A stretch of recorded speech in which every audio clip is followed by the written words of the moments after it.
ಈ ಶಾಲೆಯ ಮುಖ್ಯೋಪಾಧ್ಯಾಯರಾದಂತಹ ಶ್ರೀ ವಿಜಯಕುಮಾರ್ ಅವರೇ,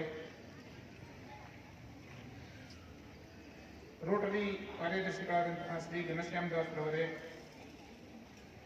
ಶ್ರೀ ಮೊಹಮ್ಮದ್ ಅಬೀಬುಲ್ಲಾ ಖಾನ್ ಅವರೇ, ರೋಟರಿಯನ್ಗಳಾದಂತಹ ಶ್ರೀ ಎಂ ವಿ ಸೋಮಶೇಖರ್ ಅವರೇ, ಮೊಹಮ್ಮದ್ ಅಲಿ ಅವರೇ, ಪ್ರಕಾಶ್ ಅವರೇ, ಅಜಿತ್ ರೆಹಮಾನ್ ಅವರೇ ಮತ್ತು ಇಲ್ಲಿ ನೆರೆದಿರ್ತಕ್ಕಂಥ ಎಲ್ಲ ವಿದ್ಯಾರ್ಥಿಗಳೇ, ಪೋಷಕರೇ ಮತ್ತು ಶಿಕ್ಷಕ ವೃಂದದವರೇ, ಎಲ್ಲರಿಗೂ ಮತ್ತೊಮ್ಮೆ ನಮಸ್ಕಾರಗಳನ್ನು ಅರ್ಪಿಸ್ತಾ ಈ ಒಂದು ಕಾರ್ಯಕ್ರಮವನ್ನು ನಡೆಸಲಿಕ್ಕೆ ನನ್ನನ್ನು ಮುಖ್ಯ ಅತಿಥಿಯಾಗಿ ಬರಮಾಡಿಕೊಂಡಂಥ ತಮ್ಮೆಲ್ಲರೂ ಕೂಡ ಬಹಳ ಸಂತೋಷದಿಂದ ನಮಸ್ಕಾರಗಳನ್ನ ಹೇಳಲಿಕ್ಕೆ ಇಷ್ಟಪಡ್ತೇನೆ. ಮೊದಲನೇದಾಗಿ ಈ ಒಂದು ಏನೋ ಈ ಶಾಲೆಗೆ ಬಂದಾಗ ಇಲ್ಲಿನ ಮಕ್ಕಳನ್ನ ಶಿಸ್ತು ನೋಡಿ ಬಹಳ ಖುಷಿಯಾಗುತ್ತೆ. ಇದಕ್ಕಿಂತ ಮುಂಚಿತವಾಗಿ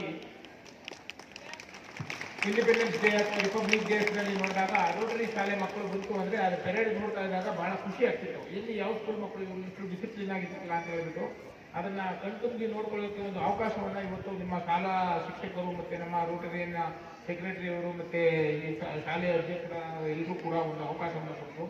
ಇಲ್ಲಿ ನೋಡಿದಾಗ ನಿಜವಾಗ್ಲೂ ಕೂಡ ಮೊದಲನೇದಾಗಿ ವಿದ್ಯಾರ್ಥಿಗಳಲ್ಲಿ ಈ ರೀತಿಯ ಒಂದು ಶಿಸ್ತನ್ನು ಮೂಡಿಸಿರ್ತಕ್ಕಂಥ ಸಂಬಂಧಪಟ್ಟ ದೈಹಿಕ ಶಿಕ್ಷಕರಿರ್ಬೋದು ಅಥವಾ ಇತರ ಎಲ್ಲ ಶಿಕ್ಷಕರುಗಳು ಕೂಡ ಮೊದಲನೇದಾಗಿ ಅಭಿನಂದನೆಯನ್ನು ಸಲ್ಲಿಸಲಿಕ್ಕೆ ಇಷ್ಟಪಡ್ತೇನೆ. ಕೇವಲ ಶಾಲೆ ಅಂತ ಹೇಳಿದ್ರೆ ಈ ವಿದ್ಯೆಯನ್ನು ಹೇಳ್ಕೊಡ್ತಕ್ಕಂಥದ್ದಲ್ಲ, ವಿದ್ಯೆಯ ಜೊತೆಗೆ ವಿದ್ಯಾರ್ಥಿಗಳಲ್ಲಿ ಒಂದು ನಾಯಕತ್ವದ ಗುಣ, ಒಂದು ಲೀಡರ್ಶಿಪ್ ಕ್ವಾಲಿಟಿಯನ್ನು ಬೆಳೆಸ್ತಕ್ಕಂಥದ್ದು ಕೂಡ ಬಹಳ ಮುಖ್ಯ.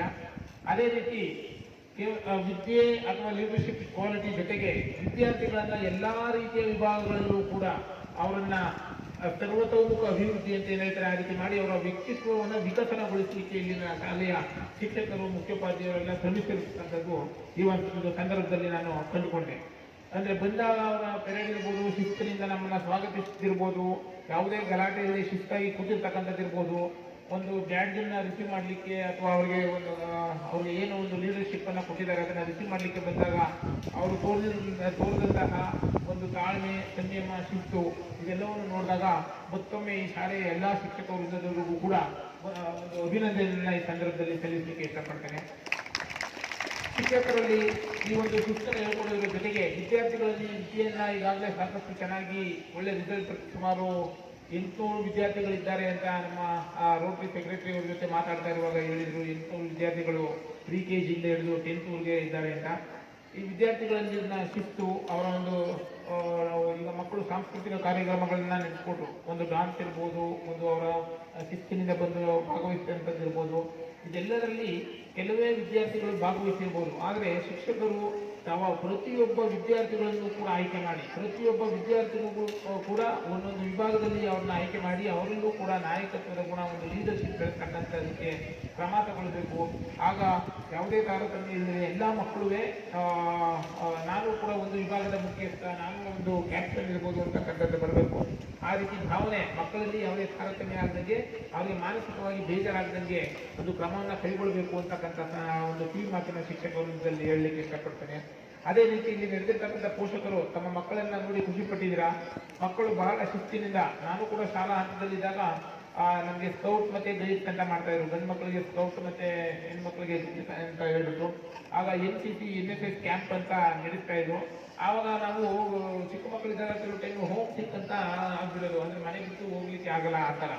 ಆದರೆ ಈ ಸ್ನೇಹಿತರ ಜೊತೆ ಸೇರಿದಾಗ ನಾವು ಹೊರಗಡೆ ಹೋಗಿ ಒಂದು ಪೇರೆಂಟ್ಸ್ನ ಬಿಟ್ಟು ಒಂದು 2 ದಿನ 3 ದಿನ ಕ್ಯಾಂಪ್ ಹಾಕಿ ಅಲ್ಲಿ ಹೊರಗಡೆ ಇದ್ದಾಗ ಆ ಸ್ನೇಹಿತರ ಜೊತೆ ಬೆಳೆಸ್ತಕ್ಕಂಥದ್ದು, ಶಿಕ್ಷಕರು ಅವರು ಹೇಳ್ಕೊಡ್ತಕ್ಕಂಥ ಒಂದು ಜೀವನ ಶೈಲಿಯನ್ನು ಕಲಿತಕ್ಕಂಥದ್ದು ಇದೆಲ್ಲಕ್ಕೂ ಕೂಡ ಬಹಳ ಅನುಕೂಲ ಆಗ್ತಿತ್ತು. ಹಾಗಾಗಿ ಪೋಷಕರು ತಮ್ಮ ಮಕ್ಕಳನ್ನ ಯಾವುದೇ ಒಂದು ಭಯ ಇಲ್ಲದೆ ನಿರ್ಭೀತಿಯಿಂದ ಈ ಒಂದು ಶಾಲೆಯಲ್ಲಿ ಶಿಕ್ಷಕ ವೃಂದದವ್ರನ್ನ ನೋಡೋಣ, ಅವರ ಶಿಸ್ತು, ಅವರ ಒಂದು ಮಾದರಿತನ ನೋಡಿದಾಗ ಮಕ್ಕಳಿಗೂ ಕೂಡ ಒಂದು ಶಿಸ್ತು ಬೆಳೀಲಿಕ್ಕೆ ಕಾರಣ ಆಗ್ತದೆ.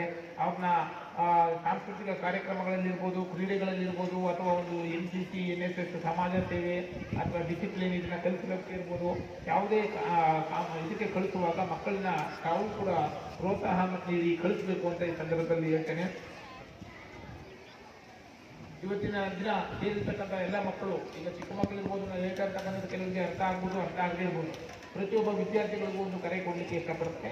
ಶಿಕ್ಷಣ ಅಂತಕ್ಕಂಥದ್ದು ಇಡೀ ಒಂದು ದೇಶದ ವ್ಯವಸ್ಥೆಯನ್ನೇ ಚೇಂಜ್ ಮಾಡ್ತಕ್ಕಂಥ ಶಕ್ತಿ ಇರತಕ್ಕಂಥ ಒಂದು ಅಸ್ತ್ರ ಅಂತ ಹೇಳ್ಬೋದು. ಯಾಕಂದ್ರೆ ನಾವು ಈ ಸಂದರ್ಭದಲ್ಲಿ ಒಬ್ಬ ಮಹಾನ್ ವ್ಯಕ್ತಿಯನ್ನ ನಾವು ನೆನೆಸ್ಕೊಳ್ಬೇಕಾದ್ರೆ ಅತಿ ಬಡತನದಲ್ಲಿ ಹುಟ್ಟಿ ತಾರತಮ್ಯದಲ್ಲಿ ಹುಟ್ಟಿ ಒಬ್ಬ ವ್ಯಕ್ತಿ ಒಂದು ಶಿಕ್ಷಣ ಪಡೆದ ಕಾರಣ ಇವತ್ತು ಇಡೀ ದೇಶದಲ್ಲಿ ಕೋಟ್ಯಾಂತರ ಮಹಿಳೆಯರು, ಕೋಟ್ಯಾಂತರ ಬಡವರು, ದೀನರು, ದಲಿತರು ಇವತ್ತು ಶಿಕ್ಷಣವನ್ನು ಪಡೆದು ಸಮಾಜದಲ್ಲಿ ಸಮಾನತೆಯಿಂದ ಬದುಕಕ್ಕೆ ಕಾರಣ ಆಯಿತು ಅಂತ ಹೇಳ್ಬೋದು.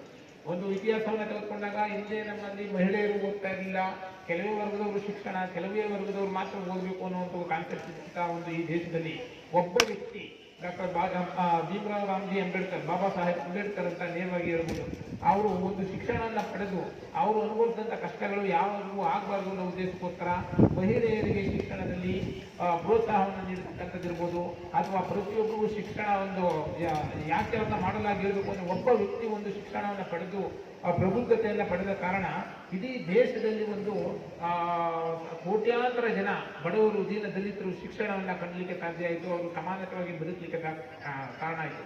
ಅದೇ ರೀತಿ ಆ ರೀತಿಯ ಮಾದರಿ ವ್ಯಕ್ತಿತ್ವವನ್ನು ತಾವುಗಳು ಹೊಂದಿ ಹೆಣ್ಣು ಮಕ್ಕಳಿರ್ಬೋದು, ಗಂಡು ಮಕ್ಕಳಿರ್ಬೋದು, ಶಿಕ್ಷಣವನ್ನು ತಮ್ಮ ಮೂಲಭೂತ ಕರ್ತವ್ಯ ಅಂತ ಹೇಳ್ಕೊಂಡು ಆ ಶಿಕ್ಷಣದ ಜೊತೆಗೆ ಕ್ರೀಡೆ ಇರ್ಬೋದು, ಸಾಂಸ್ಕೃತಿಕ ಕಾರ್ಯಕ್ರಮಗಳಿರ್ಬೋದು, ಈ ರೀತಿಯ ವಿವಿಧ ಬೇರೆ ಮತ್ತೆ ಸಮಾಜ ಸೇವೆ ಇರ್ಬೋದು, ಮತ್ತೆ ನಾಯಕತ್ವದ ಗುಣವನ್ನು ಬೆಳೆಸ್ಕೊಳ್ಳೋದಿರ್ಬೋದು, ಈ ಎಲ್ಲದರಲ್ಲೂ ಕೂಡ ಭಾಗವಹಿಸೋದ್ರ ಮೂಲಕ ತಮ್ಮ ವ್ಯಕ್ತಿತ್ವವನ್ನು ವಿಕಸನ ಮಾಡಿಕೊಳ್ಬೇಕು, ತಮ್ಮ ಮುಂದಿನ ಭವಿಷ್ಯವನ್ನು ಉಜ್ವಲಗೊಳಿಸ್ಕೊಳ್ಬೇಕು ಅಂತ ಈ ಸಂದರ್ಭದಲ್ಲಿ ಅದಕ್ಕೆ ಪೂರಕವಾಗಿ ಶಿಕ್ಷಕರು ಮತ್ತು ಪೋಷಕರು ಸಹ ಅದಕ್ಕೆ ವಿದ್ಯಾರ್ಥಿಗಳಿಗೆ ಸರಿಯಾದ ಮಾರ್ಗದರ್ಶನವನ್ನು ನೀಡಬೇಕು ಅಂತ ಈ ಸಂದರ್ಭದಲ್ಲಿ ಎಲ್ಲರಿಗೂ ಕರೆಯನ್ನು ನೀಡುತ್ತಾ, ಈ ಒಂದು ಸಂದರ್ಭದಲ್ಲಿ ಇರ್ತಕ್ಕಂಥ ಎಲ್ಲ ವಿದ್ಯಾರ್ಥಿಗಳು ಕೂಡ ನಿಮ್ಮ ಪ್ರತಿಯೊಬ್ಬ ವಿದ್ಯಾರ್ಥಿಗಳ ಜೀವನ ಕೂಡ ಉಜ್ವಲ ಭವಿಷ್ಯವನ್ನು ನೀವು ಪಡೆಯಿರಿ ಅಂತ ಆ ದೇವರಲ್ಲಿ ಪ್ರಾರ್ಥನೆ ಮಾಡ್ತಾ ನಿಮಗೆಲ್ಲ ಹಾರೈಸ್ತಾ ನನ್ನ ಈ ಕಾರ್ಯಕ್ರಮಕ್ಕೆ ಆಹ್ವಾನಿಸಿ ಮಾತಾಡಲಿಕ್ಕೆ ಅವಕಾಶ ಕೊಟ್ಟ ಎಲ್ಲರಿಗೂ ಕೂಡ ಧನ್ಯವಾದಗಳನ್ನು ಅರ್ಪಿಸ್ತಾ, ಮತ್ತು ಮುಖ್ಯವಾಗಿ ಈ ಶಾಲಾ ರೋಟರಿ ಸಂಸ್ಥೆ ಮತ್ತು ಶಾಲೆಯ ಮುಖ್ಯಸ್ಥರಿಗೂ ಕೂಡ ಮತ್ತೊಮ್ಮೆ ನಾನು ವಂದನೆಯನ್ನು ಸಲ್ಲಿಸ್ತಾ, ಹಾಗೆ ಈ ಕಾರ್ಯಕ್ರಮ ನಿಮಿತ್ತ ಈಗಾಗಲೇ ಸುಮಾರು 1.5 ಗಂಟೆ ತಮ್ಮ ಜೊತೆ ಕಳೆದಿದ್ದೇನೆ. ನಮಗೂ ಕೂಡ ಬೇರೆ ಕರ್ತವ್ಯಗಳಿರೋದ್ರಿಂದ ತೆರಳಬೇಕಾಗಿದೆ. ಹಾಗಾಗಿ ನಿಮ್ಮಲ್ಲಿ ಸಮಯ ಈ ಒಂದು ವೇದಿಕೆಯಿಂದ ನಿರ್ಗಮಿಸಲು ಅನುಮತಿಯನ್ನು ನೀಡಬೇಕು ಅಂತ ಕೊಡ್ತಾ ಎಲ್ಲರಿಗೂ ಮತ್ತೆ ಶುಭ ಹಾರೈಸಿ ನನ್ನ ಮಾತುಗಳನ್ನು ಆಡಲಿಕ್ಕೆ ಅವಕಾಶ ಕೊಡೋದು ಎಲ್ಲರಿಗೂ ವಂದನೆಯನ್ನು ಸಲ್ಲಿಸಿ ನನ್ನ ಮಾತನ್ನು ಮುಗಿಸ್ತಾ ಇದ್ದೇನೆ. ಜೈ ಹಿಂದ್, ಜೈ ಕರ್ನಾಟಕ. Thank you.